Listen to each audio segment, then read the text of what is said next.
What's going on, people? Welcome back to Curtis Shaw TV, back with another transfer video. Transfer rumours flying around at the moment, but this one is very interesting and I wanted to get people's thoughts and opinions on this. So Arsenal midfielder Lucas Torreira is once again being linked with a move back to Serie A, and of course AC Milan, the team that he's been previously linked with. Of course it's managed by his old manager, who was the manager at Sampdoria, so of course there's a connection there.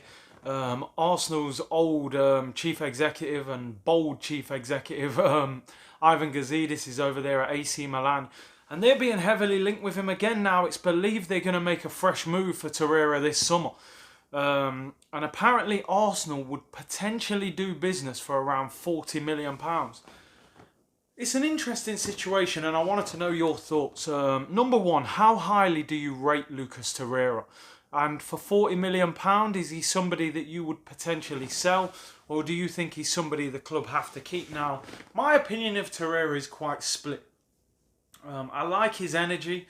I like the fact he tries to press the opposition. He's only 24 years of age, so, you know, there's a lot of room for improvement. My worry with Torreira is, you know, very small midfielders in the Premier League. I think when you're that small, right? Torreira is very small. I think 5'4", 5'5". Unless you're Kante, who is a bit of an exception to the rules in that his energy levels and speed is unbelievable. It's second to none. You know, David Silva and players like that who are small, they are incredible on the ball.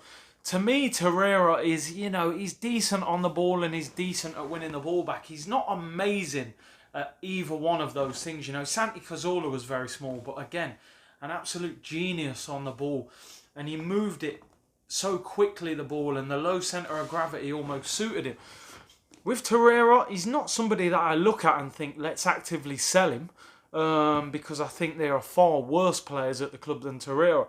But if AC Milan were willing to pay £40 million and Torreira is making noise that, look, I want to go back to Italy, I'm not completely comfortable with the Premier League, his old manager is potentially luring him back, then, you know, for £40 million, I have to admit I would be looking at this. You know, it's difficult because there are a lot of players at Arsenal that we need to get rid of, and Torreira isn't necessarily somebody you would be looking at selling. But for £40 million, and if the player is unhappy, I've said before, I think we need a much stronger, more powerful midfield. And, you know, Torreira doesn't necessarily tick the boxes. You know, we saw the Unai Emery when he was there. You know, he wanted Thomas Partey, Steven Nzonzi, Fabinho. He wanted the big, strong presence in there, the powerhouse. And I don't think Torreira is necessarily that player. Let me know what you guys think. As I said, for £40 million, if they was willing to pay that for Torreira, I would definitely consider doing a deal at that price. You know, I think he's a good player. He wouldn't be at the front of the queue for me in terms of who we should be selling. But, you know, is he that good? I think he's okay. He's decent. He's energetic. But, you know, I've seen Pogba destroy him. You know, I've seen a few top players really cause him difficulty. So, look, I don't want to be harsh on him. As I say, he's not somebody I would actively sell. But, you know, for £40 million, I would consider it. Let me know what you think. Subscribe to the channel if you haven't already. Everyone stay safe at this, you know, uneasy time. But as I always say, you know, make the most of the time that you have. Refocus and come back even stronger. Everyone take care. Bless.